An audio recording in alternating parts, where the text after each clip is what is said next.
ስሜ ቅድስት ባልቻ ይባላለሁ። ከሸጎሌ አካባቢ ነው። የኢትዮጵያ ኤሌክትሪክ የሰራተኞች ብድርና ቁጠባ ውስጥ ሰራ ነበር። ቅጥሬ የነበረው ከ2011 መጋቢት 9 ጀምሮ ነው። ከዛ በኋላ እስካሁን ድረስ እስከ ሰኔ 22 ድረስ እዛ ነው የምሰራው የነበረው። በመሃል እናቴ ትታመምብኝና ሆስፒታል ትገባለች። እየሰራሁ ባለሁበት ሰዓት ሰኔ 4 እናቴ ትታመማለች። እናቴ ትታመምና ሆስፒታል ትገባለች።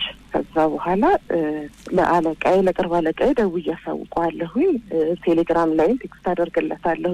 እንደዚህ ችግር አጋጥሞኝ ነው ሆስፒታል ተኝታለች ላንሴት ሆስፒታል ብዬ ነግረዋለሁኝ።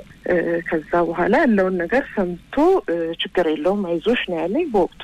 ከዛ 5 ቀን ሲሞላኝ ጠብቆ ጓደኞቼ ከቢሮ ያሉ ሰራተኞች በሙሉ እየመጡ ያዩዋት ነበር። ላንሴት መገናኛ ነው ያለው።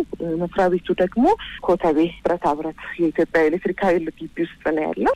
እንደዚህ እየሰራሁኝ የነበረበት ሰዓት ነው እናቴ የታመመችው ሆስፒታል የገባችው። ከዛ ያለውን ነገር አሳውቃለሁ። ልጆቹም ከቢሮ እየመጡ ያለውን ነገር እናቴን ሁኔታ እናቴ ኦክሲጅን ላይ ነበር የነበረችው። በቃ ሄጄ ያንን ነገር እዛ ጋር ፍቃድ ለመሙላት ያለውን ነገር እንትን ለማለት ያለውን ነገር ለሱ እየነገርኩት ጓደኞቻችንም እየመጡ እያዩ ስለሆነ ነገሩን ይረዳኛል ብዬ ያሰብኩት። ምክንያቱም እኔ ካለሁበት ችግር አንጻር ያንን አላሰብኩም። ማድረግ ያለብኝ ነገር ቢሆንም ሄጄ ያንን ለማድረግ ሀሳቡም አልመጣልኝም። እናቴ በጣም ነው ታማ የነበረው። በዚህ መሀል 5 ቀን ማስጠንቀቂያ 5 ቀን ባላግባብ ስራ ላይ ባለመገኘት ብሎ ወረቀት ይለጥፋል። ከዛ ልጆቹ ይነግሩኛል። ከዛ ቢሮ ሄጄ ሰርተፍኬት ከዛ ጽፌ የሕክምና ሰርተፍኬት አጽፌ ሄጄ ያለውትን ማስረጃ ያቅርቡ ስለሆነ አቀረብኩኝ ማስረጃዬ። ከዛ አቅርቤ በቃ ፍቃድ አለኝ 2017 ፍቃድ አለኝ ልሙላ። ምክንያቱም እናት ያለችበት ሁኔታ ገና ጊዜ የሚፈጅ ነው። ኦክሲጅንም አልተነሳላትም።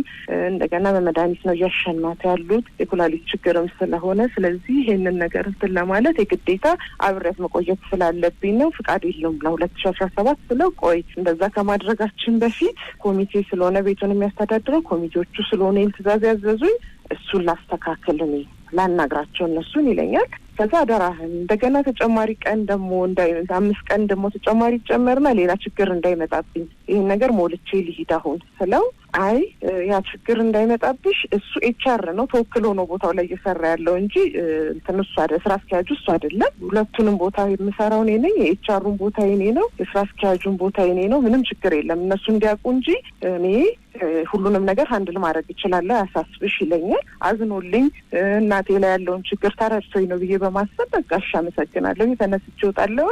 ኮሚቴዎቹ ስብሰባ የሚያደርጉት በሳምንት 1 ቀን አርብ ነው። ደጋግሜ እየደወልኩ ጠይቀዋለሁ እንዴት ነው ያለው ነገር ተው በኋላ ሌላ ተጨማሪ ቀን መጥቶ ደግሞ ሌላ ችግር ውስጥ እንዳለ ችግር አይገጥምሽም ስላልመጡ ነው እነሱ የሚሰበሰቡት አርብ ስለሆነ ነው እያለ ያ ቀን ይሞላል። ከዛ ልክ 10 ቀን ሲሞላ የስራ ውሎ ተቋርጧል የሚል ደብዳቤ እኔ ሆስፒታል እናቴን በማስታመም ላይ ባለሁበት ሁኔታ ያ ደብዳቤ ይደርሰኛል። 8 ዓመት ከሰራሁበት ቤት ውስጥ አንድም ቀን በስራዬ ላይ ችግር ላለመፍጠር ጥረት የማደርግ ልጅ በዚህ አይነት መልኩ ከስራ ስንብት ደብዳቤ ይሰጠኛል። ለኮሚቴዎቹ ቅሬታ ማቅረብ እችላለሁኝ ወይ ምንድነው ማድረግ ያለብኝ? ስለምን ማድረግ ያለብሽን አንቺ ወቂ ኮሚቴዎቹን ማናገር ትችያለሽ የሚል ምላሽ ኮሚቴዎቹን ማናገር ትችያለሽ ነው። መጀመሪያ እንዳላናግራቸው ምንም ችግር የለም አለቃው ምን ነኝ የቅጥር ሁኔታው ቋሚ ነው ወይስ ኮንትራት?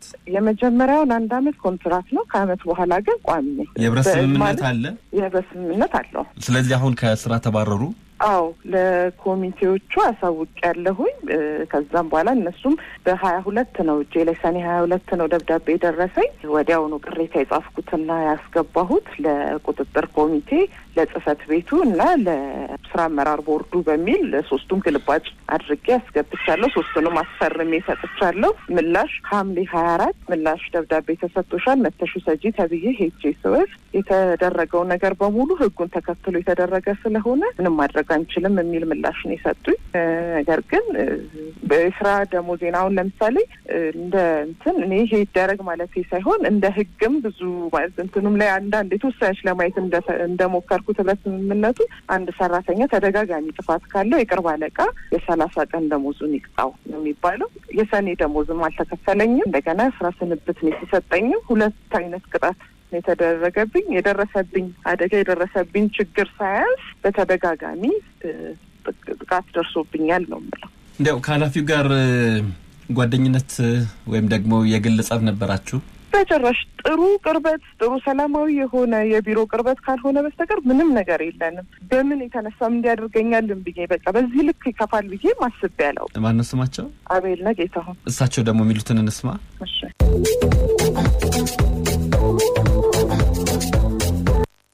አድማጮቻችን ለአድማጫችን ወይዘሮ ቅድስት ጥያቄ ምላሽ ለማሰጠት በኢትዮጵያ ኤሌክትሪክ የገንዘብ ቁጠባና ብድር ኃላፊነቱ የተወሰነ የህብረት ስራ ማህበር ስራ አስኪያጅ ሆኑት አቶ አቤልነህ ጌታሁን ጋር ደወልኩኝ። ጤና ይስጥልኝ አቶ አቤልነህ፣ እንደምን አደሩ? አብሮ ይስጥልን። እግዚአብሔር ይመስገን ሰላም ነው። ደህና። ቀደም ሲል ወይዘሮት ቅድስት ባልቻ የተባሉ የኛ አድማጭ የእናንተ መስሪያ ቤት ሰራተኛ ያቀረቡትን ቅሬታ ሰምተዋል። አዎ ከስራ ተባረር ያለውኛ ያላግባብ ይላሉ። ምን ይላሉ? አዎ ምን ይላሉ? ያላግባብ ነው እንድባረር ያደረገኝ መስሎት ይላሉ። ያላግባብ ነው የሚለው ነገር ያላግባብ ያባረርን ሰራተኛ የለንም። በሰራተኞች በአሰሪና ሰራተኛ አዋጅ መሰረት ነው ሰራተኛው የምናስተዳድር ማለት ነው። የትኛው አዋጅ? በ1152/2011 እሺ እዛ ላይ ምን ይላል? እዛ ላይ ምን ይላል አልኩኝ። ማለት ያለ ምንም ፍቃድ አንድ ሰራተኛ ከ5 ቀን ማርጃ በላይ ከቀረ ከደብዳቤ እንደሚሰጠው ቅጥሩን በራሱ ጊዜ እንዳቋረጠ ይላል። እንደዛ ሰራተኛው በራሱ ጊዜ ውሉን እንዳቋረጠ ይላል። እንደዛ ይላል ወይ ነው ይያልኩ። አዋጁ ይላል። አዎ ይሄ እርሶ የሚሉኝ 2011 ነው። እርሶ እንዳሉት ግን አይልም እኮ አዋጁ የሚለው በኢትዮጵያ የአሰሪና ሰራተኛ አዋጅ 1156 አንቀጽ 26 ንዑስ አንቀጽ 2 በዚህ ጉዳይ ላይ የሚደነግገው ነገር አለ። እሱን አላዩትም ወይስ አያውቁትም? አይ እናውቀዋለን። ደግሞ ምን ይላል እሱ? እሱም እኮ የቀሩት ቆይ ጌታዬ፣ እሱ ምን ይላል አዋጁ? አሁን ግለሰቡ የቀሩበት ሁኔታ እርሶ የተረዱት አይመስለኝም። ወላጃቸውን ታመው እንደሆነ አምነዋል? አይ እሱን አላውቅም። እርግጠኛ ኖት?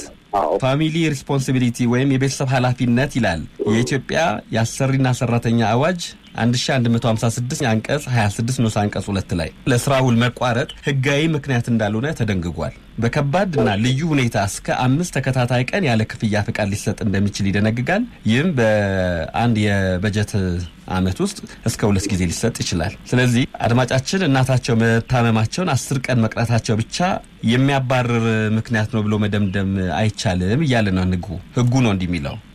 ሰራተኛው ፍቃድ ሳይጠይቅ ቀርቶ ከሆነ ተቋሙ የሥራ ደንቡና የዲሲፕሊን ሂደት ተከትሎ ሊመረመር ይችላል። እሳቸው ፍቃድ አልጠየቁም ነው እያሉኝ ያለው እርሶ?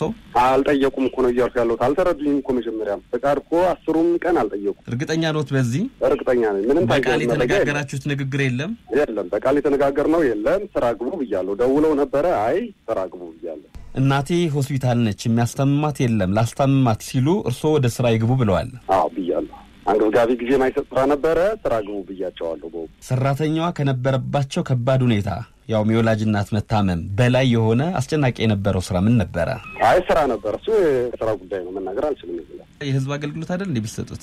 አዎ ስራ ነበር። በወቅቱ የሚዘጋጅ ቴሌግራም ነበረና በወቅቱ ግቡ እሺ ያን አዘጋጁና ያለውን ነገር እናወራለን። መልካም። አዋጁ ግን አሁንም እዚሁ አዋጅ ላይ 1156/2019 አንቀጽ 27 ደግሞ ምን ይላል መሰሎት? ሰራተኛው በ6 ወር ውስጥ በድምሩ 5 ቀን ከስራ ከቀረ በዚህ ጉዳይ ላይ በጽሁፍ ማስጠንቀቂያ ይሰጠዋል። መቅረቱም በህግ ከተደነገጉለት የፍቃድ አይነቶች ውስጥ ካልተመደበ ያለ ቅድመ ማስጠንቀቂያ ነው ውል የሚያቋርጠው። 10 ቀን ብቻ መቅረቱ እንዲባረር አያደርግም። በቅድሚያ በጽሁፍ ማስጠንቀቂያ መስጠት ነበረበት። ሰጥተዋል?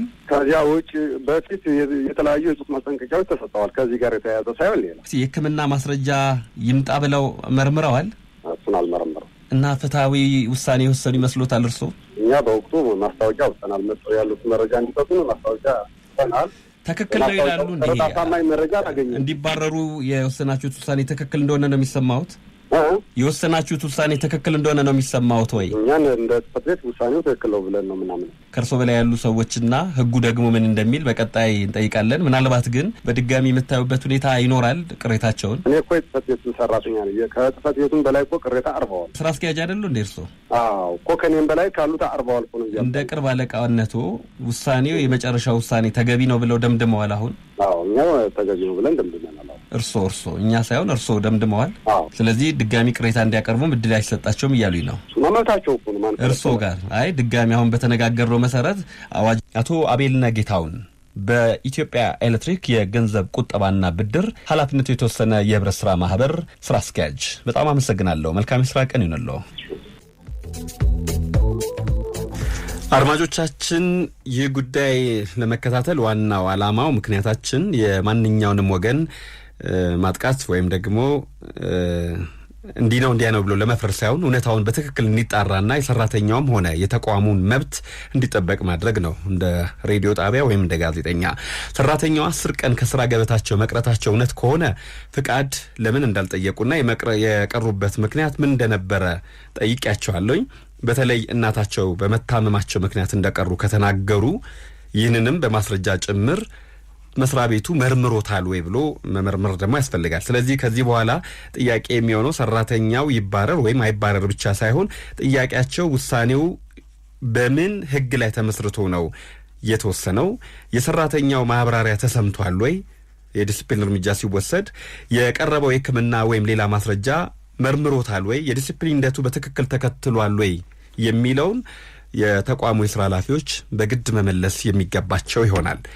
በቀጣይ የሁለቱንም ወገን ማብራሪያ በመስማት የሚመለከተውን ህግ በመመልከትና እውነታውን በማጣራት ጉዳዩን ተከታትዬ ያቀርባለሁ። የህግ በላይነት ማለት ለሰራተኛም ሆነ ለአሰሪ በኩል መስፈርት መስራት ማለት ነው።